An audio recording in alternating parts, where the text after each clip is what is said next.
अस्सलाम वालेकुम नाज़रीन, आप देख रहे हैं नुक्ता एतराज़। मैं हूं यशवीन जमाल। नाज़रीन, पाकिस्तान तहरीक इंसाफ के चेयरमैन इमरान खान एक दो दफ़ा बात करते हुए उन्होंने ये कहा कि मुज़ाकरात हुकूमत के साथ किए जा सकते हैं, लेकिन ज़ाहिर है वो मशरूत मुज़ाकरात की बात करते रहे और ये कहते रहे कि अगर इलेक्शन की डेट मिल जाए तो फिर मुज़ाकरात पर गौर किया जा सकता है। आज भी उन्होंने गुफ्तगू की अपनी पार्लिमानी पार्टी से और उस गुफ्तगू के दौरान उन्होंने पहले ये कहा कि मुज़ाकरात अगर इलेक्शन की तारीख सामने आ जाए तो मैं मिलकर बैठ सकता हूँ और किसी भी इशू के ऊपर बातचीत हो सकती है, मुज़ाकरात हो सकते हैं। लेकिन उसी गुफ्तगू में आगे चलते हुए उन्होंने कहा कि मैंने जो पैगाम दिया उसको गलत समझा गया, ऐसा कोई इशू और मामला है ही नहीं जिससे हुकूमत के साथ जिस पर बातचीत की जा सके।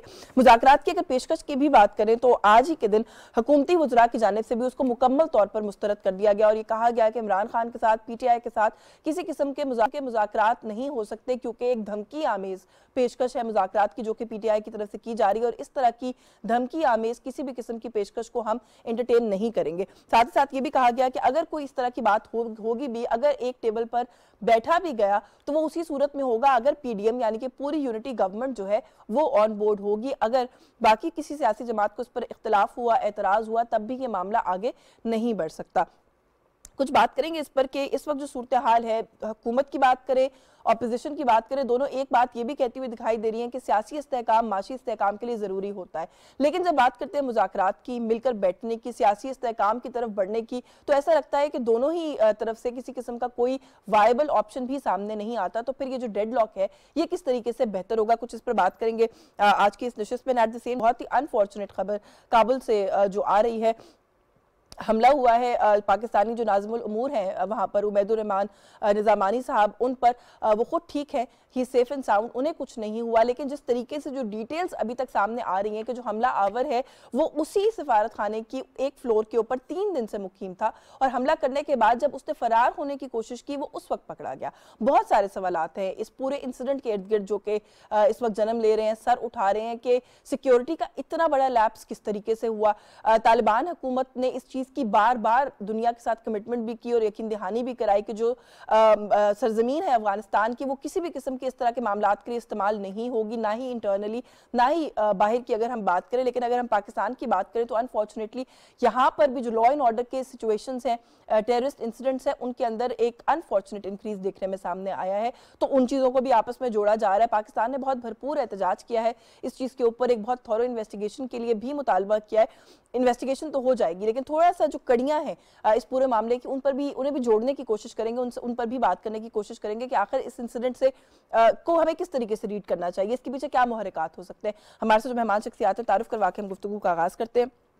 इस्लामाबाद स्टूडियोज़ में जर्नलिस्ट हैं, अगर हम इंटरनेशनल और रीजनल अफेयर्स की बात करें बहुत गहरी निगाह एहसन टीपू महसूद ने हमें ज्वाइन किया, बहुत शुक्रिया सर आपका, आप तशरीफ लाए, आपने वक्त दिया। अवामी नेशनल पार्टी से सीनियर सियासतदान है जाहिद खान साहब मौजूद हैं, बहुत शुक्रिया सर आपका, आपके वक्त के लिए। पाकिस्तान मुस्लिम लीग नवाज से फॉर्मर गवर्नर है, सीनियर सियासतदान है इकबाल जफर झगड़ा साहब मौजूद हैं, बहुत शुक्रिया सर आपका भी, आपके वक्त के लिए। पाकिस्तान पीपल्स पार्टी से सीनियर पॉलिटिशियन है बैरिस्टर आमिर हसन ने हमें ज्वाइन किया, बहुत शुक्रिया सर आपका भी, आपके वक्त के लिए। मैं एहसान आप ही से अगर गुफ्तगू का आगाज़ कर लूँ, अनफॉर्चुनेट इंसिडेंट, एक अटैक काबुल में, एक ऐसे मुल्क में जो जाहिर है खुद भी ट्रबल्ड है, हमारा उनके साथ एक बहुत ही ट्रबल्ड एक लव हेट किस्म का रिलेशनशिप भी है, हमारी कुछ रिस्पॉन्सिबिलिटीज़ भी बाय डिफ़ॉल्ट उस मुल्क की तरफ खुद से बन गई हैं। यहाँ पर इस तरह का इंसिडेंट होना तालिबान हुकूमत की बहुत सारी कमिटमेंट्स देने के बाद, सबसे पहले इसको कैसे देख रहे हैं?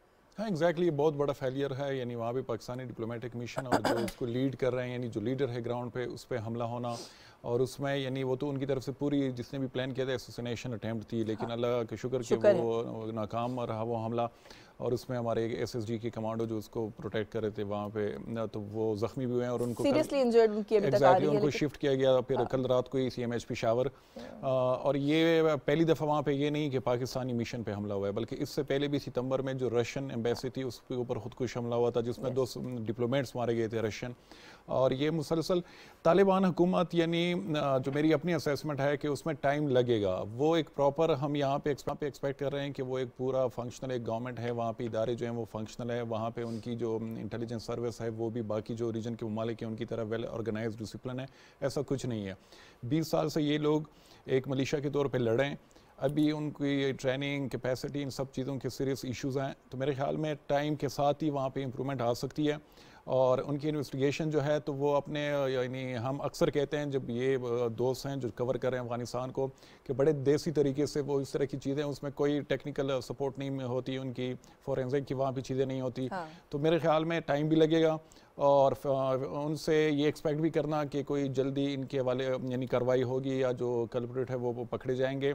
और जिसने हमला किया है सबसे इम्पोर्टेंट वो है कि वो कौन लोग हैं। तो अभी तक जो असेसमेंट वहाँ से आ रही है वो ये कि दाइश की यानी है इसमें इन्वॉल्वमेंट। हमलावर गिरफ्तार तो हो गया है, वो जो न्यूज़ रिपोर्ट आ रही है एग्जैक्टली खबरें आ रही हैं, लेकिन कुछ लोग कह रहे हैं कि नहीं कोई और हाँ वो कह यानी कुछ लोग कह रहे हैं कि कोई और ग्रुप यानी ग्रुप है पूरा, ये सिर्फ इंडिविजुअल एक उसकी तरफ से ये अटैम्प्ट नहीं हुआ। और उसी दिन फिर अफगानिस्तान में हिज़्ब इस्लामी के जो सरबराह हैं, जो फॉर्मर प्राइम मिनिस्टर भी रहे हैं हिकमत यार साहब, उस पर भी यानी अटैम्प्ट्स हुए हैं, 2 खुदकुशी गए थे लेकिन उनको मारा गया। तो दाइश एक ख़तरा है और अनफॉर्चुनेटली अफ़गान सरजमीन जो है फ़िलहाल पाकिस्तान के लिए एक ख़तरा बनता जा रहा है, वो टीटीपी की सूरत में, वो दाइश की सूरत में। और वो जो हमने एक्सपेक्टेशन रखी थी कि वहाँ पे तालिबान की हुकूमत आने के बाद ये मामला हो सकता है ख़त्म हो जाए, स्टेबलाइज हो जाए, लेकिन मुझे नहीं लग रहा नियर फ्यूचर में हो सकता है इस तरह के और भी वाक़यात हमें देखने इस इशू में मैं आपसे मज़ीद बात करूँगी। झगड़ा साहब को गुफ्तगू में शामिल कर ले। सर ये जो एक बड़ा ही अफसोसनाक इंसिडेंट, इसको कैसे देखते हैं? और जो बात अभी महसूस साहब कर रहे थे कि पाकिस्तान के लिए जो सिचुएशन अफगानिस्तान के अंदर है वो एक मसला बन सकता है और बनता चला जा रहा है, ये जो इसका एक इम्पैक्ट हमेशा अफगानिस्तान में जो कुछ होता है हम डायरेक्टली उससे इम्पैक्ट होते हैं, और फिर अफगानिस्तान के अंदर पाकिस्तानी एक मिशन पर इस तरीके से वहां पर जो नाज़िमुल उमूर हैं पाकिस्तान के, उनके ऊपर बाकायदा असैसिनेशन अटेम्प्ट, हमने मजम्मत तो भरपूर तरीके से की है, वो कह भी रहे इन्वेस्टिगेट करेंगे, लेकिन आपको लगता है कि इन्वेस्टिगेशन से कुछ निकलेगा? शुक्रिया जी। ये अफ़गानिस्तान का जो मसला हुआ है ये वाकई बहुत ही अफसोसनाक है। जितना भी अफसोस इस पर किया जाएगा वो कम है, क्योंकि अफ़गानिस्तान हमारा नेबरिंग कंट्री है और माशाल्लाह हमारे हमेशा कोशिश यही रहती है कि अफ़गानिस्तान के साथ हमारे बेहतरीन ताल्लुकात रहें और काफ़ी हद तक हम इसमें कामयाब रहे हैं। हालांकि आपको पता है कि इसमें जो कोशिशें होती हैं दूसरी की कुव्वतों की वजह से, इवन ऑन ग्लोबल लेवल के यहाँ हमारे जो ताल्लुकात हैं इनमें कोई असर पड़े और ये अच्छे ना हों, लेकिन अल्लाह का करम है, हमने हमेशा कोशिश यही की है और उसमें कामयाबी भी काफ़ी हद तक हासिल हुई है कि हम अपने ताल्लुकात ठीक रखें। अब ये जो वाक़या हुआ है इसमें बहुत फोर्सेस इन्वॉल्व हैं और डिफरेंट न्यूज़ आ रही हैं इसके मुतालिक। इसमें दाइश का हाथ भी बताया जा रहा है और दीगर फोर्सेस जो हैं वहाँ पर उनका भी ज़िक्र हो रहा है, लेकिन इस पे यकीनन बहुत डिटेल्ड इन्वेस्टिगेशंस होंगी दोनों साइड से, हम भी करेंगे इंशाल्लाह और अफ़गानिस्तान में भी ये उनको भी एहसास है कि ये मसला जो है ये अच्छा नहीं हुआ और हमारी जो माशाल्लाह दोनों ममालिक की सिचुएशन है वो कभी भी ख़राब नहीं होनी चाहिए, क्योंकि बहुत ही मतलब एक स्ट्रेटेजिक पोजीशन है पाकिस्तान की और साथ ही अफ़गानिस्तान की। फिर उसमें हम जब दूसरे स्टेट्स की तरफ जाते हैं तो इसको नज़रअंदाज इवन जो ग्लोबल फोर्सेस हैं वो भी नज़रअंदाज नहीं कर सकते। जी बिल्कुल बिल्कुल, और जो उस तरह का रिलेशनशिप बहुत ठीक ना हो। बहुत सारे अफगान महाजरीन का पाकिस्तान है प्रैक्टिकली घर है, जाहिर है इस रिलेशनशिप को आप वो नहीं कर सकते, निगेट नहीं कर सकते। जाहिद खान साहब सर किस तरीके से देख रहे हैं? अनफॉर्चुनेट इंसिडेंट है, तालिबान हुकूमत के जो दावे थे चीज़ों को स्टेबलाइज करने के रीजन में अफगानिस्तान के अंदर, आप समझते हैं कि वो धरे रह गए, ये एक फेलियर है उनके एंड पे? देखिए, जब दोहा माहिदा हुआ था तो हमने तो बहुत खुशियां मनाई थी और हम ये कहते थे कि हमने अमेरिका और तालिबान को बिठा दिया और मसला हल करवा दिया। आपको याद होगा कि जब तालिबान ने कब्जा किया काबुल पे, तो यहाँ जो हमारे उस वक्त हुक्मरान थे उसने कहा कि जी अफगानी गुलामी की जंजीरें तोड़ दी, और यहाँ हम खुशियां मना रहे थे। और उस खुशियों में आपने याद होगा कि हमारे जो आईएसआई का चीफ था उस वक्त जाके अफगानिस्तान में बैठा और सब बिल्कुल सामने सारी दुनिया देख रही थी कि हम क्या कर रहे हैं। हमें वो एक 5 सुबह समझा हुआ था लेकिन ये हमें ये अजीब से कि अशरफ गनी की हुकूमत होती तो हम ये कहते थे कि चूंकि ये हमारा खिलाफ है तो जो हमारा दुश्मन मुल्क है उसके एजेंसीज वहां से कार्रवाई करते हैं।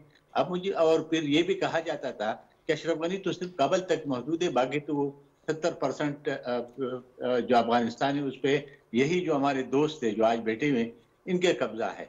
तो अब फिर आप बता रहे कि अभी उसी तरह उससे सूरत-ए-हाल और बदतर होता जा रहा है। आज अभी आपने देखा होगा एक चैनल पे, क्योंकि पेशावर में अभी टेलीफोनें आती लोगों को और पेशावर में इतना खौफ छा गया कि वो कहते कि बतदेन नहीं देते तो टारगेट होते हैं।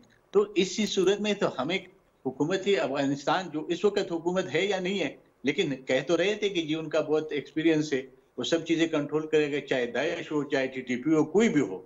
लेकिन वो वहां पे तो उनके 70% से तो पहले कब्जा था, तो अभी उसको क्यों नहीं कंट्रोल कर रहे? तो मेरे ख्याल में हमें गवर्नमेंट ऑफ पाकिस्तान को बात करनी चाहिए उनसे कि ये सूरत हाल है। अगर एक एम्बेसी के अंदर इसी तरह अटैक्स होते हैं तो बाकी जो इधर यहाँ पे जो हमारे बॉर्डर्स पे हर वक्त हमारे जो जवान शहीद हो रहे हैं, हमारे अपनी सूबे पुख्तनख्वा का जो सूबा है और बलूचिस्तान, वो तो दहशतगर्दों के हवाले, वो तो उसको जिस वक्त चाहे जिस तरह चाहे वो वहाँ पे अटैक्स करते हैं। लेकिन आज तक हमारी बदकिस्मत ये है कि वहाँ जो हुकूमत सूबाई हुकूमत बैठी हुई है उसका आईजी आते तो कहते कि जी यहाँ पे कोई लाइन सिचुएशन नहीं है, यहाँ पे कोई दहशतगर्दी नहीं है। हाँ। लेकिन हम फिर फेडरल गवर्नमेंट क्या कर रहे हैं, फिर हम भी यहाँ खामोश बैठे होते हैं। तो मेरे ख्याल में क्रॉस द बोर्ड उनसे बात करनी चाहिए। अगर वो नहीं करेंगे तो ये चीजें तो हमारे लिए बहुत दर्दसर बन जाएगा। पहले तो फिर भी कोई हुकूमत तो थी, अभी हम अभी वे जो हमारे एनालिस्ट है जो आपके साथ बैठे हुए, उन्हें कहा कि जी हम वो कंट्रोल या वो इदारा नहीं है जो एक डिसिप्लिन हो। तो फिर हमने खुशी किस चीज की मनवाई थी, हमें ये बताए तो जाए। बिल्कुल, ये आपने जो इशू रेस किया ये भत्ते वाला भी और ये जो पाकिस्तान के साथ जाहिर आपने कहा कि रेस करना चाहिए, इस पर मजीद थे बैरिस्टर आमिर हसन साहब। हुकूमत पाकिस्तान ने बहुत भरपूर प्रोटेस्ट किया है इस हमले के बाद जो ये एक अनफॉर्चुनेट इंसिडेंट हुआ है। मजीद क्या किया जा सकता है इन मामलात को बेहतरी की तरफ ले जाने के लिए, क्योंकि अभी एहसान ने भी कुछ इशूज की तरफ जो है वो इशारा किया, ये तो इस खित्ते के अंदर भी इंस्टेबिलिटी का बायस होगा ये सारी बात जो है, और पाकिस्तान पर भी इसका बहुत असर है। देखिए, अफगानिस्तान हमारा हमसाया बरादर मुल्क है, लेकिन हमेशा से जब से पाकिस्तान मार्ज़ वजूद में आया है हमारे कुछ ताल्लुकात ऐसे रहे हैं और अफगानिस्तान के हालात भी ऐसे रहे हैं कि ये ताल्लुकात जहाँ गर्मजोशी पे मबनी रहे हैं वहाँ बड़े सेंसिटिव ताल्लुकात हैं। और अफगानिस्तान में अमन व अमान की सूरत हाल का पूरे खित्ते पे फ़र्क पड़ता है और बिलखसूस पाकिस्तान पे हमेशा से फ़र्क पड़ता है। इसमें पाकिस्तान ने अफगान वॉर में जब शमूलियत इख्तियार की 70s के अंदर, लेट 70s में, अर्ली 80s में, तो उसके बहुत से नुकसानात पाकिस्तान के समाज में आए। और यहाँ पे ये सारा ये जो क्लैशनकोफ कल्चर है, ये जो हीरोइन है, बड़े प्रॉब्लम्स आए। बड़े अफगान मुहाजिरीन को हमने यहाँ पे किया अपनी इकोनॉमी को ख़राब करने के बावजूद। लेकिन आज तक समझ नहीं आई कि अगर हमने ये अच्छा किया है तो अफगान अवाम ऐसा क्यों नहीं समझते, उनकी तरफ से गर्मजोशी का मुजाहरा क्यों नहीं किया जाता। तो मेरे ख्याल से ये किसी एक वक्ती वाक़े के साथ हमें नहीं देखना, इन ताल्लुकात को इन्हें बड़ा बारीक बीनी से देखना है और तदब्बुर के साथ इन्हें आगे लेके जाना है। और बिलखसूस इस वक्त वहाँ पे दोबारा से तालिबान बरसरे इक़्तिदार आए हैं, तो तालिबान के ख़िलाफ़ हमने, हमारी रियासत ने यहाँ पे एक ऑपरेशन किया इस माइंड सेट के साथ। और आपको पता है कि अफ़गान सरजमीन को भी इस्तेमाल किया गया पाकिस्तान के ख़िलाफ़, और उसमें बहुत सी चीज़ें हैं। मैं अगर ये कहूँ कि पाकिस्तान को और पाकिस्तान की पुरानी सिक्योरिटी इस्टेब्लिशमेंट को इससे मैं मुकम्मल बरी-उज़्ज़िम्मा करार दूँ तो ऐसी नहीं बात। जहाँ तक कल का वाक़या है उसके ऊपर वज़ीर ख़ारजा बिलावल भुट्टो ज़रदारी को कल वहाँ के जो हैं वज़ीर ख़ारजा आमिर खान मुत्तकी, उनका टेलीफोन आया और उन्होंने यकीन दहानी करवाई है कि वो इसका पूरा कानून के मुताबिक करेंगे और इसका तदारुक होगा कि आइंदा ऐसा वाक़या ना हो। लेकिन मेरे ख्याल में ये सोचना है उधर की हुकूमत को कि अभी तक उन्हें इंटरनेशनली किसी ने भी तस्लीम नहीं किया है। और अगर वो सफारत खानों को नहीं सिक्योर रख सकेंगे, सफीरों को और वहाँ के डिप्लोमेट्स को तहफ़्फ़ुज़ नहीं दे सकेंगे, तो किस तरह से वो अपने आप को एक ऐसी हुकूमत साबित करेंगे कि उन्हें आईनी तौर पे और इंटरनेशनली उन्हें तस्लीम किया You've raised a very pertinent point, sir. मुझे ये मैं महसूस साहब से वैसे भी ये सवाल करना चाह रही थी कि देखिए सिक्योरिटी काउंसिल की तरफ से भी इस चीज़ की मजम्मत की गई है। जब हम बात करते हैं कि इंटरनल सिक्योरिटी और फिर उसके बाद अभी जो हम पाकिस्तान के कॉन्टेक्स्ट में बात कर रहे थे, यहाँ पर दहशतगर्दी के इंसिडेंट्स के कॉन्टेक्स्ट में बात कर रहे थे, अगर रीजन में इंस्टेबिलिटी होती है, पाकिस्तान पर उसका कोई इम्पैक्ट आता है, उंगलियां अफगानिस्तान की तरफ उठती हैं, तो ये तो उनकी अपनी गवर्नमेंट के लिए, उनके अपने सर्वाइवल के लिए एक बहुत बड़ा मसला नहीं बन जाएगा? Don't you think they kind of have to keep their guard up कि इस तरह की चीजों में उनका नाम ना आए, वरना तो फिर किस तरीके से वो एक्सेप्टेंस हासिल करेंगे जो कि इस वक्त बहुत जरूरी है उनके लिए? एग्जैक्टली और पूरी इंटरनेशनल कम्युनिटी में भी ये कंसर्न्स हैं अफगानिस्तान के हवाले से, क्योंकि वहाँ पे कुछ बड़े प्रोमिनेंट जो मिलिटेंट ग्रुप्स हैं, वो लोकल भी इंटरनेशनल भी, तो उनकी वहाँ पे प्रेजेंस है। उसमें अलकायदा भी है, उसमें टीटीपी भी है, उसमें फिर दाइश भी आजकल बहुत ज़्यादा एक्टिव हुई है, ETIM है जो कि चाइना के ख़िलाफ़, और सेंट्रल एशिया की एक तंजीम है IMU, तो ये सब उन लोगों की वहाँ पे प्रेजेंस है। और रिसेंटली फिर हमने वो देखा भी कि अलकायदा के जो सरबराह अहमद ज़वाहिरी वो काबुल के इंतहाई पोश इलाके में वो मारे गए।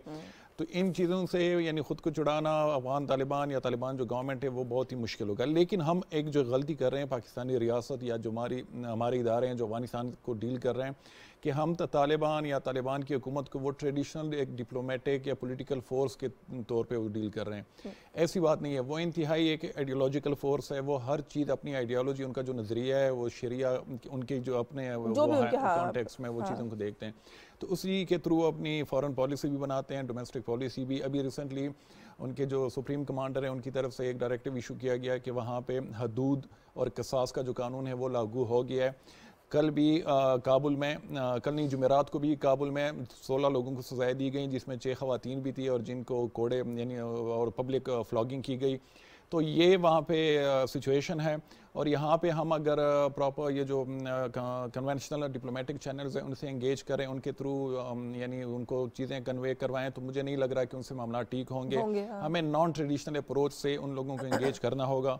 अब हिना रबानी कर साहिबा वहाँ पे गई थी, लेकिन वहाँ से जो इतला कि वो मीटिंग्स जो हैं वो इतनी प्रोडक्टिव साबित नहीं हुई। और इस वक्त जो सबसे बड़ा कंसर्न है पाकिस्तान का वो सिक्योरिटी का है कि TTP वहाँ से हमले करी है पाकिस्तान में, लेकिन वो चीज़ें अभी तक वो अफगान गवर्नमेंट एड्रेस नहीं कर पा रही। तो मेरे ख्याल में सबसे जब सिक्योरिटी नहीं होगी तो आप बायलैटरल रिलेशन या ट्रेड की तरफ या पीपल टू पीपल कांटेक्ट वो चीज़ें हल नहीं हो सकती, नेचुरली नहीं हो सकती। हालांकि हिना रबानी खैर साहिबा का बड़ा इंपैक्टफुल विजिट था, इंटरनेशनली बड़ा अच्छा उसको रिसीव किया गया। लेकिन क्योंकि जाहिर है जैसे आपने बात किया कि शायद वो आइडियोलॉजिकल वो डिफरेंसेस की वजह से मुश्किलात हैं अफगानिस्तान और पाकिस्तान के जो मौजूदा ताल्लुकात हैं उसके अंदर। अच्छा, एक चीज़ पे कमेंट करते हैं बिफोर मैं थोड़ा सा कुछ पॉलिटिकल इश्यूज पर भी आना चाहती हूँ कि ये जो बात अभी जाहिद खान साहब कर रहे थे सूबाई हुकूमत के हवाले से, यहाँ पर जो एक सिचुएशन डेवलप हो रही है उसको डील करने में एक तो हमारी नाकामी, ये जो भत्ते वाला मामला है, थोड़ा सा उस पर भी कमेंट करें और सिचुएशन एग्जैक्टली क्या है वो भी थोड़ा सा अगर व्यूअर्स के लिए। इन KP में मैं खुद कल वजीरिस्तान से होके आया हूँ, तो वहाँ पे जो पूरा सदरन KP है जिसमें तकरीबन 6 डिस्ट्रिक्ट्स हैं, तो वहाँ पे तो सिचुएशन बहुत ही बुरी है।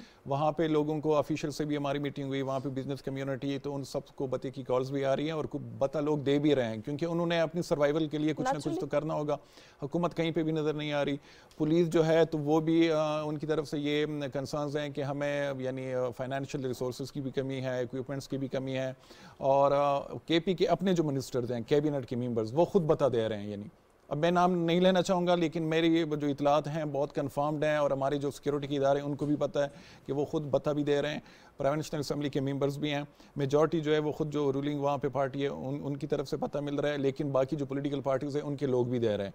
और वहाँ पे एग्जैक्टली जो सबसे ख़तरनाक सिचुएशन है वो जिस तरह हम 2007-8 में देख रहे थे कि हर बंदा अपनी सर्वाइवल के लिए वो इंगेज होता था TTP के साथ या बाकी मिलिटेंट ग्रुप्स हैं, तो अभी भी वो चीज़ें हो रही हैं। और एक तवज्जो नहीं है, हुकूमत की फोकस नहीं है, फोकस भी नहीं है। और वो इदारे जो इस चीज़ को डील कर रहे हैं वो उनको वो प्रॉपर रिसोर्सेज भी नहीं मिल रही। बल्कि रिसेंटली हमने देखा भी कि जो फाइनेंस मिनिस्टर है KP के, वो खुद कह रहे हैं कि वहाँ पे हमारे पास पैसा नहीं है कि हम लोगों को तनख्वाहें दें। तो KP में जो सिचुएशन है वो बहुत ख़राबी की तरफ जा रही है। और इसमें जो सबसे ज्यादा नुकसान होगा वो सिक्योरिटी के फ्रंट पे होगा, और वो ऑलरेडी चीजें खराब हुई हैं। तो ऐसा और भी कुछ पॉलिटिकल सूरत हाल पर बात करते हुए झगड़ा साहब, ये एक सूबाई हुकूमत है जो बहुत टॉल क्लेम्स के बाद अब इस पॉइंट पर आ गए हैं कि हमारे पास पैसे नहीं है कि हम अपने जो मुलाजमीन है उनको पैसे दें। ये बड़ी अजीबोगरीब किस्म की बात जो है महसूद साहब ने बताई कि जो वुज़रा के काबीना के मेंबर्स हैं, वुज़रा है, वो खुद भत्ता देने पर मजबूर है। तो जो सूबाई हुकूमत इश्यूज को रिजॉल्व करने के लिए पहले ही कहीं नजर नहीं आ रही, वो अब उसको तहलील करने की भी पीटीआई जो है वो बात कर रही है। सर, इस पर क्या कहेंगे and do you really think कि तहलील करेंगे खान साहब? देखिए जी, खान साहब की बातों का तो कोई गारंटी नहीं दे सकता, क्योंकि अल्लाह के करम से आपने देखा होगा, मैं कभी भी किसी के ऐसी बात नहीं करना चाहता, लेकिन अनफॉर्चुनेटली ये अब एक हकीकत बन चुकी है कि वो जो भी बात करते हैं उस पर यू टर्न लेना उनके लिए कोई मुश्किल बात नहीं है। तो इस वक्त जो बात सामने आई है और उससे ये तासुर मिला है कि वो कुछ रियलाइज़ किया है उन्होंने, और बातचीत करने के लिए उन्होंने भी इसका इजहार किया है, जिसके लिए आप अगर रिकॉल करें तो हमारे वज़ीर आज़म साहब शहबाज शरीफ साहब जब लीडर ऑफ द पोजीशन से, उसी वक्त से ये तजवीज़ दे रहे हैं कि भाई जो नेशनल इश्यूज़ हैं इनको अगर आपने रिजॉल्व करना है प्रॉपरली तो खुदा के लिए एक मेज़ पर बैठें और नेशनल इश्यूज़ पे कम से कम आप सियासी जो अप्रोच है उसको नज़रअंदाज करके जो नेशनल इश्यूज जो मुल्क के लिए अच्छे साबित होंगे उस पे जो है तो गौर करना चाहिए। तो थैंक गॉड कि अभी उन्होंने एक चीज़ रियलाइज़ की है, और वो आपको पता है कि जो डेवलपमेंट्स हुई हैं उसके बाद उनको भी नज़र आया कि अगर वो इस तरह नहीं करेंगे तो उनको भी नुकसान हो सकता है।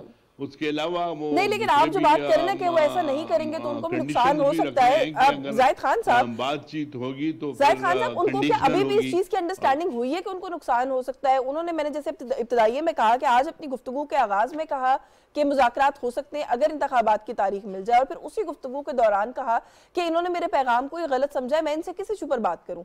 ये लोग तो वही जो उनकी एक टिपिकल नैरेटिव है कि अपनी चोरियां माफ कराने के लिए आए हैं, मेरे पास तो कोई ऐसी बात ही नहीं है, कोई ऐसी चीज ही नहीं है जिनसे इन पर मुज़ाकरात हो सकते हैं। अब सही कहते हैं, इस पे मैं बात करूं, लेकिन पहले जो हमारे खैबर पख्तूनख्वा की जो इस वक्त सूरत हाल है और अफगानिस्तान है उस पर मैं एक बात करना चाहता हूं, इसलिए कि अगर सूबाई हुकूमत बिल्कुल हुकूमत नाम की कोई चीज़ नहीं है और वो उधर प्रोटेक्शन नहीं दे सकते, तो हमारे फेडरल गवर्नमेंट क्या करता है? क्या फेडरल गवर्नमेंट छोड़ देगा? क्या अगर वो सुबह वो अपने उस पर काबू नहीं पा सकते हैं तो फेडरल गवर्नमेंट सारी बातें उसके जिम्मे छोड़ देंगे? वहाँ पे लोगों के साथ जो कुछ होगा, जो मर्जी हो।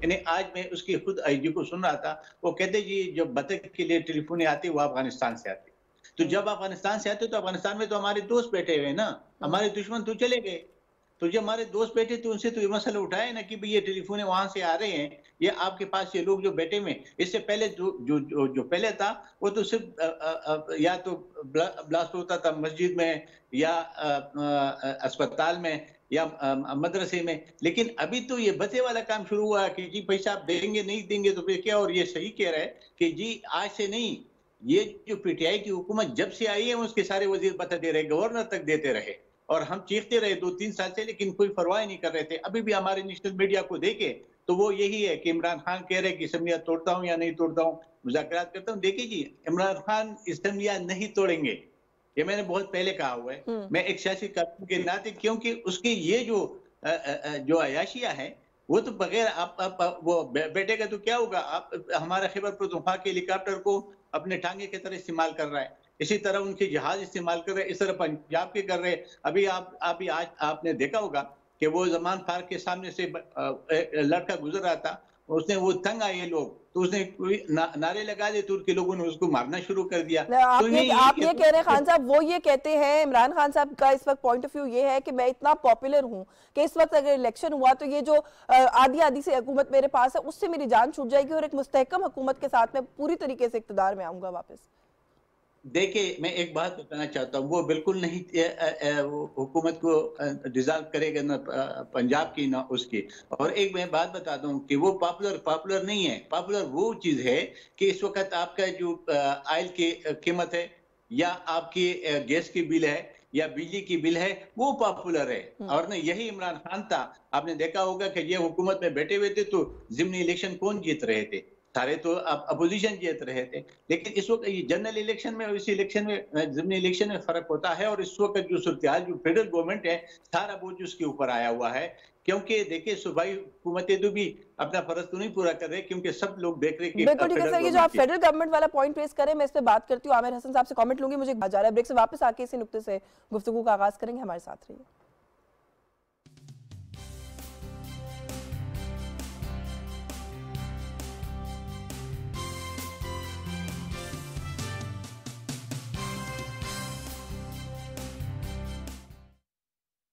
असम्बलियों से इस्तीफे दे देंगे, मुशावरत करेंगे। अब वो कहते हैं मुज़ाकरात तो कर लें। आप असम्बली में आए, असम्बली तोड़ना चाहते हैं, तहलील करना चाहते हैं, ये चीफ मिनिस्टर का हक होता है। जब वो कह रहे हैं कि आओ ना मुज़ाकरात कर लें, मुज़ाकरात की जगह कौमी असम्बली है, मुज़ाकरात की जगह सेनेट है। अगर वो आ जाते हैं तो डेस्क पे जाके वेलकम करेंगे। जी बिल्कुल, गले लगाकर वेलकम करेंगे। हमने हमेशा किया है, हमेशा किया है। मुल्क का कानून है, अगर वो तोड़ा गया है तो आपको उस शख्स का पीछा करना पड़ेगा, वो जो भी हो। जुडिशरी का एक मुकाम है, आप चौथा सतून है, वो भी एक सतून है। हम तो टेढ़े मेढ़े हैं। जी, सारे टेढ़े मेढ़े होंगे।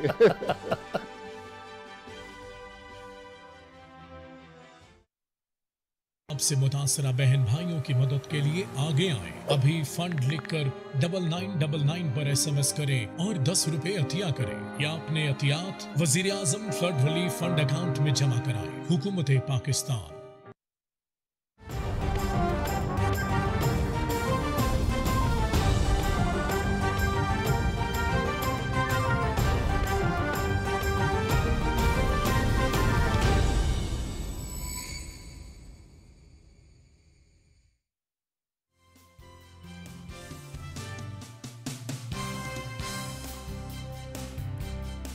जी वेलकम बैक नाज़रीन। ब्रेक पे जाने से पहले आमिर हसन साहब, मैं आप ही के लिए सवाल कहा था कि आपकी तरफ वापस आएंगे ब्रेक के बाद। और भी इश्यूज हैं जिन पे मैंने कमेंट लेना है, लेकिन ये जो एक बात जाहिद खान साहब करें सर, इस पे ज़रूर बात करें कि अगर कोई ऐसी चीज़ है जो नेगलेक्ट की जा रही है किसी सूबाई हुकूमत की जाने से, जिस तरह ये मामला भी यहाँ पे रेस किया गया KPK गवर्नमेंट के हवाले से, तो जाहिद खान साहब कहते हैं फिर विफाकी हुकूमत को तो स्टेप इन करना पड़ेगा ना। ऐसा तो नहीं हो सकता कि मुल्क की किसी भी इकाई को ऑन इट्स ओन छोड़ दिया जाए। और जाहिद खान साहब कह रहे हैं कि हम तो कह रहे थे कि अब अफगानिस्तान में हमारे दोस्त हैं, तो फिर ये चीजें क्यों इस तरीके से ट्रिगर हो रही है? गवर्नमेंट ऑफ पाकिस्तान को इस चीज को रेस करना चाहिए।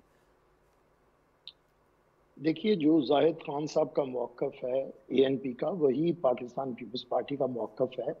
लेकिन रियासत की बहुत सी चीज़ें ऐसी हैं कि शायद हम उन्हें ओपनली बहुत सी डायलॉग का या गुफ्तगू का हिस्सा नहीं बना सकते हैं। मैंने पहले कहा कि सिक्योरिटी इस्टेब्लिशमेंट से बहुत सी गलतियां रही हैं। मैंने पहले भी ये याद दहानी करवाई कि हमारी इतनी कुर्बानियों और अपने समाज को बर्बाद कर देने के बावजूद अफगान अवाम के अंदर हम अपनी दोस्ती को पैवस्त क्यों नहीं कर सके, उनके दिलों के अंदर मोहब्बत उस तरह पैदा क्यों नहीं कर सके।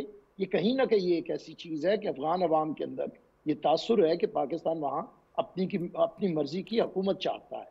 ये तासुर ना तो हम दूर कर सके हैं, और कहीं ना कहीं कुछ लोगों को सपोर्ट करने से ये तासुर हमेशा से गहरा होता रहा है और आवाम के दरमियान दूरियां पैदा होती रही हैं। तो मैं समझता हूँ इसे बेहतर करने की ज़रूरत है। दूसरी बात, इस गवर्नमेंट की हद तक मैं ये कहूँगा कि ये जो वफाकी हुकूमत है, इसे इतना मेरे ख्याल से मजबूत तसव्वुर करना, एक तो इसकी मुद्दत कम है, 1 साल के लिए है।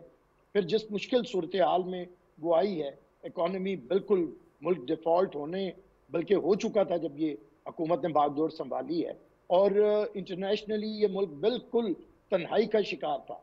कोई मुल्क भी हमारे साथ नहीं था और किसी तरफ से हमें अच्छी खबर नहीं आ रही थी। तो इन मामलात के अंदर मैं समझता हूँ वफाकी हुकूमत उलझी रही है। बैरिस्टर साहब, एक सवाल आप लोगों से ये किया जाता है कि इतनी मुश्किलात हैं, फिर एक सियासी अदम इस्तेकाम, कॉन्स्टेंटली एक एजिटेशन है जो पीटीआई की तरफ से आप लोगों को फेस करना पड़ रही है।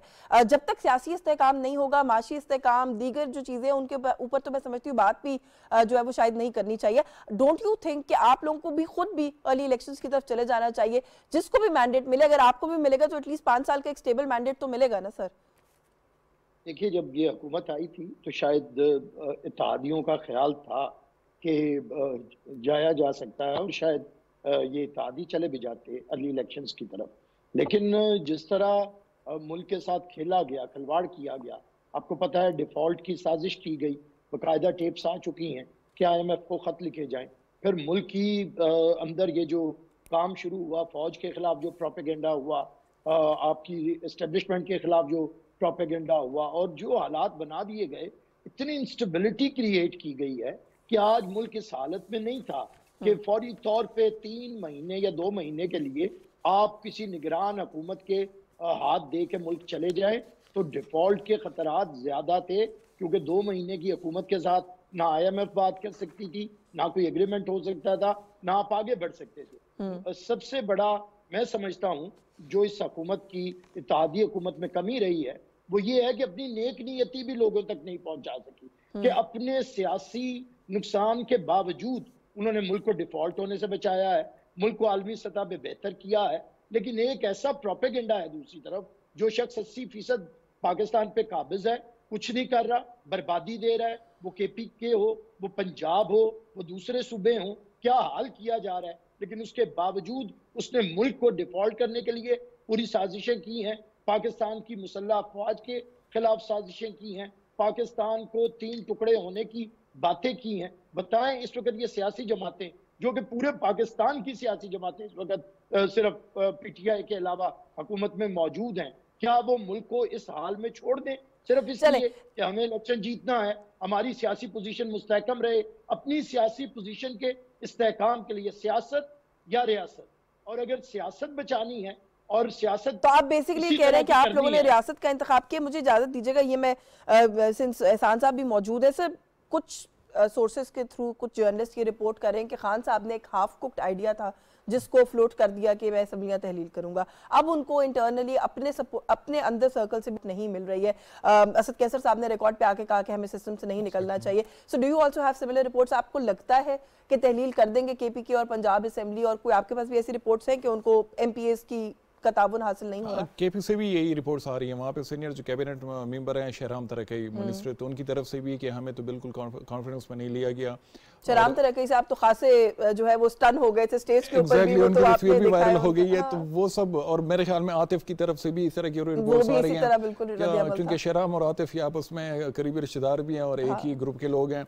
तो मुझे ये सिर्फ KP का नहीं, मुझे पंजाब में भी मुझे नहीं लग रहा कि चौधरी परवेज़ इलाही साहब या उनके जो एलाइज हैं वो भी इस बात पे एग्री कर पाएंगे। और जिस तरह एक पैनलिस्ट ने बात की कि खान साहब ने अगर ये काम किया तो ये तो बहुत बड़ी मेरे ख्याल में एक बच्चों वाली हरकत होगी, क्योंकि अभी जो प्रोटेक्शन उनको मिल रही है, जो फैसिलिटीज़ मिल रही हैं और ये बड़े बड़े जल से उनके लिए रिसोर्सेज, तो वो तो KP गवर्नमेंट, यानी उसमें तो KP गवर्नमेंट के तमाम जितने भी रिसोर्सेज हैं, हेलीकॉप्टर से लेके वहाँ पे जो लोकल बॉडीज़ के जो मिनिस्टर हैं उनकी तरफ से भी, इन सब लोगों की तरफ से, यानी ग्राउंड पे वो सब चीज़ें ऑब्वियस हैं।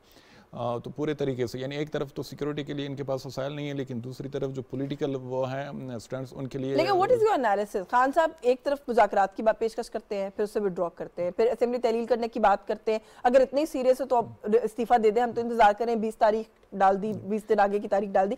कोई अदम तहफ़्फ़ुज़ का एहसास तो नहीं है खान साहब को? कोई ऐसे सहारे तो नहीं है जिन पर रिलाई कर रहे थे जो अब नहीं है? हाँ एग्जैक्टली, वो शुरू से उन प्रेशर टैक्टिक्स यूज़ करना उसकी कोशिश थी, और वो गवर्नमेंट पे नहीं है, जो फेडरल गवर्नमेंट है उस पे नहीं है, वो किसी और पे, यानी जो इदारे हैं उनके ऊपर वो प्रेशर के, अभी वो डील के चक्कर में था। और यहाँ पे भी उन्होंने जो इस्तीफे दिए तो वो कई लोग वापस चले गए कोर्ट की तरफ कि हमें वापस रिस्टोर, ये भी सिचुएशन अभी क्लियर नहीं है, वो दो और असेंबलियों की बात कर रहे हैं। और दूसरा ये कि फिर जो बाई इलेक्शन से उसमें वो खुद भी खड़े हो गए, उनके और बाकी लोग भी खड़े हो गए, तो कन्फ्यूजन है। और मेरे ख्याल में ये कन्फ्यूजन जो उनके अब सपोर्टर्स हैं उनके जहन में भी ये चीज़ें आ रही हैं। सबसे जो इम्पोर्टेंट बात है कि सियासत जो नाम है वो रिकन्सिलिएशन का, वो बातचीत का, और उसमें ये कि गिव एंड टेक का, उसमें आप एक एक्सट्रीमिस्ट आइडियोलॉजी और एक पॉलिटिकल फोर्स में यही फ़र्क होता है कि उसमें आप बात लेके जाते हैं, लेकिन इसका मतलब ये नहीं कि जिस पॉइंट पे आप अड़े रहे हैं बस वही पूरी हो। इलेक्शन का जो है, इलेक्शन मेरे ख्याल में मौजूदा हालत में इलेक्शन का होना, फाइनेंशियली अगर हम पाकिस्तान की हालत देखें, फिर सबसे जो बड़ी बात है वो फॉरेन पॉलिसी के फ्रंट पे है। वहाँ पे जितने भी हमारे दोस्त ममालिक हैं वो सब उनके साथ जो पिछले 4 साल में हुआ है, तो वो भी अब मेरे ख्याल में तैयार नहीं होंगे कि किसी केयर टेकर सेटअप के साथ वो फाइनेंशियल मामला तो डील करें। और तो ये चीजें देखनी हो भी तो केयर टेकर सेटअप के साथ डील करना फाइनेंशियल इंस्टीट्यूशंस के लिए एक्सेप्टेबल नहीं होता या कंफर्टेबल नहीं होता मोस्टली। अभी भी जो सऊदी क्राउन प्रिंस है वो यहाँ पे आ रहे थे, लेकिन पॉलिटिकल सिचुएशन की वजह से पूरा उनका जो विजिट है वो पोस्टपोन हुआ। हालांकि कल भी उनकी तरफ से जो $3 बिलियन हैं उनको एक्सटेंड किया गया है। तो मेरे ख्याल में जो जिस तरह आमिर हसन साहब ने बात की कि मुल्क को देखना चाहिए, सियासत तो होती रहेगी, और पहले भी वो प्राइम मिनिस्टर बने थे, फ्यूचर में भी अगर उनको सपोर्ट मिली तो फिर भी आना चाहिए उनको। नहीं देखिए, वोट लेकर तो जो जिसको आवाम वोट दे वो आ जाए, प्राइम मिनिस्टर बन जाए, वो तो उनको शायद ये बात समझ नहीं आ रही कि एक आईनी तरीके से उनको ओहदे से हटाया गया, कोई गैर आईनी काम तो हुआ नहीं। वो जो बिल्कुल एग्जैक्टली उसमें तो कॉन्स्टिट्यूशन तरीके से हुआ है। अभी मेरे ख्याल में वो किसी और पे रिलाई कर रहे हैं कि दोबारा से उनको वो सपोर्ट मिले जो पिछले फॉरेन इस्तीफे इसलिए नहीं दिए, वो किसी ऑफर शॉफर का इंतजार कर रहे हैं। मेरे ख्याल में मामला ऐसा ही चल रहा है। झगड़ा साहब, ये जो बात अभी महसूस आप भी कर रहे थे, आप लोग तो खैर सीनियर सियासतदान हैं, आप लोगों ने बहुत उतार चढ़ाव देखे, मुज़ाकरात, मुफाहिमत, ये सारी वो चीज़ें, ये रास्ते वो हैं जिनको बंद नहीं किया जा सकता। आप समझते हैं कि कोई ऐसा तरीका अभी भी इख्तियार किया जा सकता है कि खान साहब के साथ भी मेज पे बैठा जाए? आज उन्होंने खुद अपनी गुफ्तगू में कहा कि जब तक सियासी इस्तेहकाम नहीं आएगा इस मुल्क में माशी इस्तेहकाम नहीं आ सकता। सियासी इस्तेहकाम कैसे आएगा सर, जब वो खुद हर दूसरे दिन एजुटेशन की बात करते हैं, सड़कों पर निकलने की बात करते हैं, असम्बलियाँ तहलील करने की बात करते हैं? देखिए जी, जैसे आपने कहा कि सियासी इस्तेहकाम की बात करने के लिए उनको फिर जो प्रैक्टिकल स्टेप्स लेने पड़ेंगे, वो ज़रूरी है कि उस पर वो गौर करेंगे कि सियासी इस्तेहकाम अगर हमने लेकर आना है तो वो किस तरीके से आएगा। उसके लिए तो वही बात है कि एक ही रास्ता है कि आप बैठें और अपनी बातचीत करें, लेकिन साथ ही जब वो बातचीत की हो रही थी और कह रहे थे कि मैं बातचीत करने के लिए तैयार हूं, लेकिन साथ कंडीशनल वो रख दिया कि जी इलेक्शन की फौरी डेट जो है वो अनाउंस की जाए, ताकि इलेक्शंस का अगर कंडीशनल करके कहा गया इलेक्शंस होंगे तो फिर मैं बातचीत करने के लिए तैयार हूं। तो देखिए, इलेक्शंस पे तो हमने कभी इनकार नहीं किया, लेकिन हमारे माशाल्लाह मियां मोहम्मद नवाज शरीफ साहब का एक बयानिया है और वो ये अपने बयानी पे अटल खड़े हैं कि जी आप 2023 की इलेक्शन पे अग्री हो जाएं, ऐलान करें 2023 इलेक्शन का, उसको हम फ्री एंड फेयर इंशाल्लाह इंश्योर करेंगे कि वो फ्री एंड फेयर इलेक्शंस हों, और उसके बाद फिर जो भी आवाम का फैसला होगा। उन्होंने यहाँ तक कहा मियां नवाज शरीफ साहब ने कि अगर आवाम का, अगर हम जमहूरियत की बात करते हैं तो फिर हम आवाम का अगर फैसला इनके हक में आ गया, जिसके हक में भी आया, अगर इनके हक में आया तो मैं इनको भी सलाम करूंगा और हुकूमत दूंगा। और पहले उन्होंने साबित भी किया था। आप ज़रा पीछे हालात को देखें ना, अफगानिस्तान में हुकूमत तो मौलाना फजल रहमान के साथ मिलकर हम जो हुकूमत बना सकते थे, वो तो उनकी ऑफर बहुत ऑब्वियस थी कि आप बैठें और इंशाल्लाह हमारी बड़ी वाज़ेह अक्सरियत है, इंशाल्लाह हम हुकूमत बना लेंगे और फिर जो भी हालात हैं इस खित्ते के, अफगानिस्तान के साथ भी ताल्लुकात ठीक होंगे इंशाल्लाह, और दीगर जो ममालिक हैं उनके साथ भी ठीक होंगे। लेकिन बात यह है कि अगर कंडीशनल की बात होती है तो हमने तो ये ऐलान किया हुआ है कि 2023 इलेक्शंस फ्री एंड फेयर इंशाल्लाह अगर होते हैं तो बिल्कुल बात हो सकती है। हम तैयार हैं बातचीत के लिए, हम पीछे नहीं हटते। अब इन तक है कि वो इस पे कहाँ तक आगे आते हैं और बैठते हैं। लेकिन जो डेवलपमेंट्स हुई हैं हाल में, इंशाल्लाह मुझे काफ़ी मैं पूरी उम्मीद हूँ कि अब उनको बैठना पड़ेगा, इसके अलावा उसके पास रास्ता ही नहीं है। जो अल्लाह के करम से डेवलपमेंट्स हो गई हैं, और अगर हमारी इस्टेब्लिशमेंट की साइड पे भी जो कुछ सामने आ गया है, तो उसके बाद तो इनको अगर कोई और रास्ता इख्तियार करेंगे तो मेरे ख्याल में कि ये बहुत बड़े नुकसान में रहेंगे। और अब इनको ये एहसास हो गया है, इसीलिए ये बात अब हो रही है कि हाँ ठीक है, हम बैठने के लिए तैयार हैं। कंडीशंस जो हैं भी हैं, वो कंडीशंस भी इंशाल्लाह आप देखेंगे कि इनको तैयार होना पड़ेगा और ये बैठेंगे। अच्छा, डेडलॉक की जहां तक बात है, जाहिद खान साहब, इस डेडलॉक से कोई वे आउट आपको दिखाई देता है सर? आप समझते हैं कि कोई सूरत है कि खान साहब के साथ मुज़ाकरात हो, या कोई भी ऐसी सूरत हो कि सियासी हिजान कम हो सके? देखिए, सबसे तो बड़ी बात यही है कि पहले तो जो फेडरल गवर्नमेंट है उसको सख्त पैसा अभी तक इनने नहीं किया, स्टेप कोई नहीं उठाए। इसमें तो कोई शक नहीं है कि हमारे मैशत तबाह हो चुकी थी, हमारा खारिजी पॉलिसी बर्बाद हो चुकी है, इसमें तो कोई। लेकिन जब हम आए, हमारे 7 महीने हो गए, हमने क्या स्टेप्स उठाए, अब वो सामने लाना चाहिए। और अगर हम यही पे कि जी उसने बेड़ा गर्क कर दिया, अब जो हमारे जो मसाइल है वो उसे हल नहीं होगा। तो देखिए, डायलॉग तो हर कोई भी पॉलिटिकल पार्टी होती है, वो डायलॉग से मेरे ख्याल में मुनहरिफ नहीं होना चाहिए, और ना बातचीत से आगे बात बन भी सकती है और चल भी सकती है। हाँ, यही अलग बात है कि वो शर्तें रखती है, तो शर्तें मेरे ख्याल में सियासत की नहीं होती है। जब टेबल पे बैठ जाते हैं तो कुछ ले कुछ दे की बात होती है और आगे बात चलती है, क्योंकि ये मुल्क सबका है, यहाँ एक आईन है, अब ये पार्लियामेंट है, उसके जरिए मसाइल तो हल हो सकते हैं। लेकिन क्या हम लोग जो इमरान खान है उसकी तो बात पे क्या यकीन कर लेंगे? एक दिन तो वो एक बात करते हैं, दूसरे दिन फिर वो दूसरी बात करते हैं। जब वो पिंडी आया 26 को, तो वो यही कह रहा था ना कि उसने 2 फैसले करने थे, या तो उसने इस्लामाबाद पे चढ़ाई करनी थी या धरना देना था। जब ये 2 बातें नहीं कर सकते तो अपने कारकुनों को और अपने पेशेविंग के लिए उसने ये कहा कि जी असम्बलियाँ तोड़ूंगा। अब हम उस पे लगे हुए, असम्बलियाँ तोड़े, वो एक मीटिंग करे, दूसरी मीटिंग करे, सारे मीडिया उसकी तरफ लगी हुई है, और अभी भी पॉलिटिकल स्टेबिलिटी नहीं है इस मुल्क में। और जब तक पॉलिटिकल स्टेबिलिटी ना हो, क्या हम जो हमारा फेडरल गवर्नमेंट वो क्या कर रहा है, वो अपनी पॉलिसी को सीधा वाजे कर दे कि जी हमने यही करना है और इस तरफ हमने जाना है। वो उसने अगर मुज़ाकरात करने हैं तो बहुत वेलकम करे और जरूर मुज़ाकरात करे। लेकिन अगर नहीं है तो हम इस मखमसे में न पड़े कि ये असम्बलियाँ तोड़ देगा या पंजाब तोड़ देगा या खैबर पख्तूनख्वा तोड़ेगा, किसी को भी नहीं, ना पंजाब की असम्बली को तोड़ेगा ना खैबर पख्तूनख्वा की असम्बली। वो सिर्फ एक इशू कोई नहीं तोड़ेंगे। बैरिस्टर साहब, ये एक कंसेंसस मुझे लगता है अक्रॉस द बोर्ड के।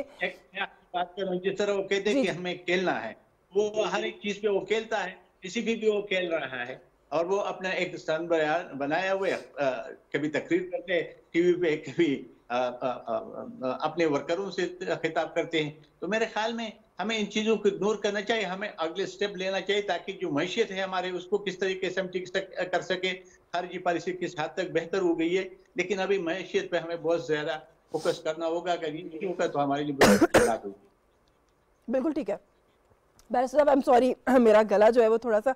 सर, एक कंसेंसस मुझे अक्रॉस बोर्ड लग रहा है, आप सब लोगों की रीडिंग यही है कि खान साहब नहीं असेंबलियां तहलील करेंगे, लेकिन सर एक पॉलिटिकल अनसर्टेनिटी तो है, एक जानी कैफियत है। इस डेडलॉक में से कोई वे आउट सर कोई समझ में आता है आपको? देखिए, कोई वे आउट इमरान नहीं निकालना चाहता। 2010 से जब से इमरान खान ने पाकिस्तान की सियासत में जरा एक्टिव रोल अदा करना शुरू किया है, उसका एक ही इमरान नाजी का मकसद है कि मुल्क के अंदर अदम इस्तेहकाम पैदा किया जाए। 2014 का धरना, उसके बावजूद सारी सूरत, इवन हुकूमत के आने के बावजूद भी सियासी अदम इस्तेहकाम, अपोजिशन को जेलों के अंदर रखना, उनसे हाथ नहीं मिलाना। मोदी से मुज़ाकरात हो सकते हैं, लेकिन पाकिस्तान की मुंतखब अपोजिशन से, जिसने उनसे ज्यादा वोट लिए हैं, उनसे बात नहीं हो सकती। और ये एक मैं समझता हूँ ये माइंडसेट ऐसा है कि इमरान ने साबित किया है कि वो सियासी मिजाज नहीं है। इमरान ने साबित किया है कि वो एक सियासी दहशतगर्द, सियासी इंतहा पसंद, और अब तो यहाँ तक पहुंच गया है कि ये एक सियासी तकफीरी फिरका है कि अब अपने मुखालिफिन को काफिर कहना, रोजे महशर में उनसे सवाल होगा कि इमरान खान का साथ क्यों नहीं दिया। इमरान खान इस्तेहकाम सिर्फ इस चीज को समझता है कि उसकी हुकूमत हो, जैसे मर्जी बना दी जाए, सारे लोगों को तोड़ के उसकी सियासी जमात बनाई जाए, एस्टेब्लिशमेंट उसकी सपोर्ट करे। और जिस तरह हमारे आर्मी चीफ ने, जनरल जो पुराने थे बाजवा साहब ने एक्सेप्ट किया कि 4 जनरल्स इसकी मोहब्बत में हलाक हो गए, मुसीबत में पड़ गए, और फिर उन्होंने सियासत से तौबा की, जो ये इमरान खान चाहता था। और जब उन्होंने गैर सियासी होने का, ए पॉलिटिकल होने का फैसला किया, तो इमरान खान ने उन्हें मीर सादिक और जो अलकाबात से और जिस तरह से रुगेदा, वो आपके सामने है। मैं समझता हूँ इमरान खान असेंबली में इससे मुत्तफिक हूँ, कभी नहीं तोड़ सकता।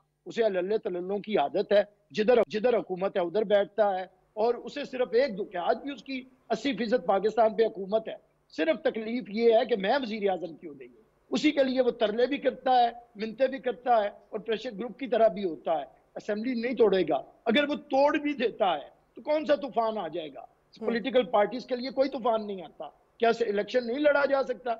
मैं आपको जो शायद हम खामोशी की वजह से गलत पैगाम पहुंच रहा है, मैं आपको बता दूं कि अगर इलेक्शन हो खैबर पख्तूनख्वा में और अगर इलेक्शन हो पंजाब में, तो अपोजिशन जमातें बेहतर परफॉर्म कर सकती हैं। उसकी कश्मीर में हुकूमत है, वहां पे परफॉर्मेंस देखें इसका क्या हाल है। और पीपल्स पार्टी और मुस्लिम लीग नून कितनी अक्सरियत के साथ, हम अगर दोनों की सीटें मिलाई जाए तो हम 2/3 अक्सरियत ले रहे हैं, और ये कहाँ पे गिरा हुआ है। तो मैं समझता हूँ अगर हम लोग वहां पे खैबर पख्तूनख्वा के अंदर पीपल्स पार्टी, PMLN, मौलाना, ANP, दूसरी जमातें हम मिलें, और पंजाब के अंदर भी हम अगर इत्तेहाद के साथ आए, और वैसे भी अगर अपनी पोजीशन के, या भी हमने मुल्तान में हरा के नहीं दिखाया इसे, सिर्फ इतनी बात है कि अगर हम घबराए हों, अगर हम मुकाबले से भागने की कोशिश करें, उसकी जरूरत है। और दूसरी बात, इसमें मुस्लिम तो बेसिकली एक तो आप लोगों की रीडिंग ये है कि वो तहलील करेंगे ही नहीं पहले तो, लेकिन अगर ऐसा होता भी है तो आप लोग ये कह रहे हैं कि उससे कुछ नहीं होगा, इलेक्शन की कॉल दे दें और यूनिटी गवर्नमेंट अगर मिलकर आप लोग लड़े तो आप लोग अच्छी फाइट जो है वो पुट अप कर सकते हैं। इलेक्शन जो है, इलेक्शन से कैसे पॉलिटिकल पार्टी घबरा सकती है? ये ऐसी कोई बात नहीं है। हम सिर्फ इस वक्त ये चाह रहे हैं कि मुल्क के अंदर सैलाबी सूरत हाल की वजह से पंजाब के कुछ हिस्से से पूरा इलेक्शन में नहीं जा सकता, बलोचिस्तान नहीं जा सकता, हो सकता है अदरवाइज नहीं तो इलेक्शन की तरफ चले जाया जाता, थोड़ा सा भी इस्तेकाम मईशत को देके। चलो वक्त खत्म हो गया, वरना सर मैं इस पे जरूर मजीद बात करती। बहुत शुक्रिया बैरिस्टर आमिर हसन आपका, आपने वक्त दिया। जाहिद खान साहब से बहुत शुक्रिया, इकबाल जफर झगड़ा साहब बहुत शुक्रिया सर आपका, एहसान टीपू महसूस साहब thank you so much for joining us. Viewers, program Nukta Etiraz से आज के लिए बस ये कुछ। यशवीन जमाल को इजाजत दीजिए, अल्लाह हाफिज।